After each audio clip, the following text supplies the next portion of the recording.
passengers should not board through gate D25.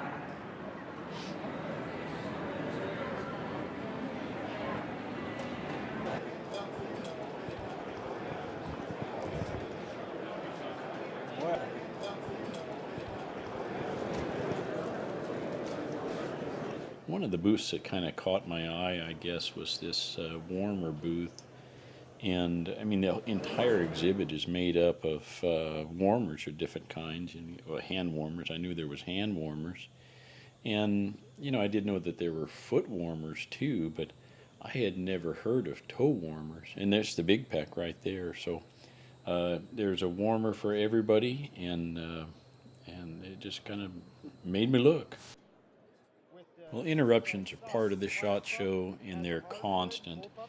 People walk between the camera and the subjects, and it throws everybody off. It throws me off interviewing, and it throws the guy I'm interviewing off as well. And it doesn't have to be the public doing the interruption even. Here I'm talking to Dwayne Sorensen at Sun Optics, and we're going over some of the finer points about how to design an airgun scope, and what makes it an airgun scope, some of the features you might be looking at, that type of thing. And but that doesn't stop his boss from coming over and just interrupting while we're filming. So it happens a lot. Here's something for you field target guys. I mean, you thought you had reticles. Well, here's a reticle for you.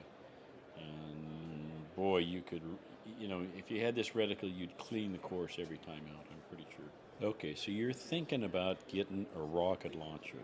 And, at the SHOT Show they have them. And you could buy 20 or 30, I suppose, in bulk and get a pretty decent price. But you don't want just your average rocket launcher. Well, you're in luck, because there it is, the small Mod 2, not your average rocket launcher. And for you night vision guys, they actually had a complete outfit. This guy is duded up for night vision. You can see he's got all the gear, the camo, which you can't see him at night anyway, but he's got camo on, all the way down to the night vision compatible tennis shoes. Numerich Gun Parts was there. They bought out all the old Sears parts years ago. If you know a part number from one of the old J.C. Higgins air guns, you can go look it up, and they may have it. I know they used to have barrels for the Crossman 140. Okay, big bore guys, I think we found a caliber for you. Just need to have those cast.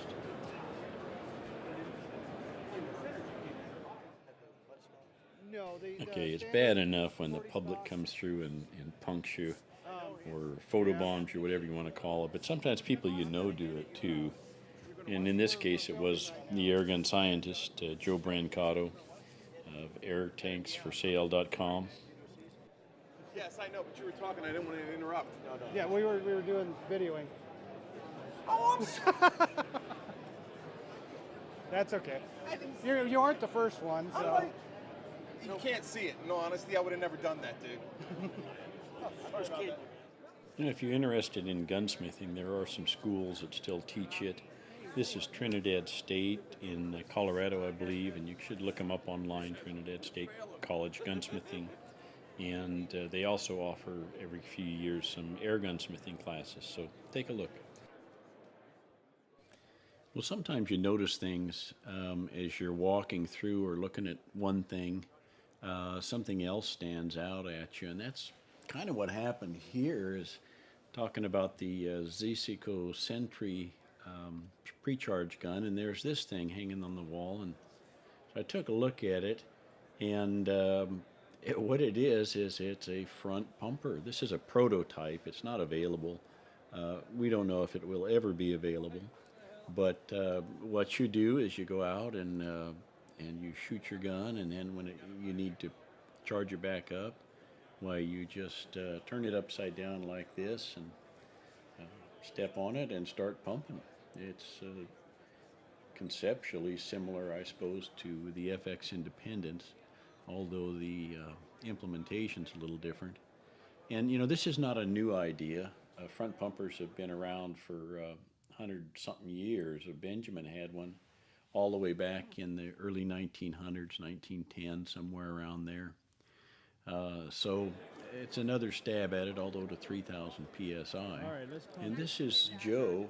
I don't know his last name. He was with Predator Pellet at their booth, and he saw the gun about the same time. He was interested in it, and so one of the Zisico representatives gave us a demonstration.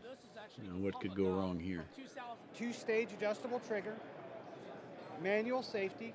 That's one of the other things that, you know, we. All right. Well, it's you know, it got kind of ridiculous with people sticking their heads into the camera and the interviews and interrupt. And who's this old guy? He comes in. He's wandering around. He doesn't. We're trying to show him the camera. He's looking somewhere else. Finally sees the camera. Oh, big smile. Hi. Good to see you. Yes. Very nice. Well, it turns out that this guy is the head honcho at Hotson, so we pretty much let him do whatever he wants to do, and if he wants to be in the video, then that's fine. We'll happy to have him. So yes, he's the one. He's the one who makes all the decisions. All right. So we have the bullpup synthetic stock.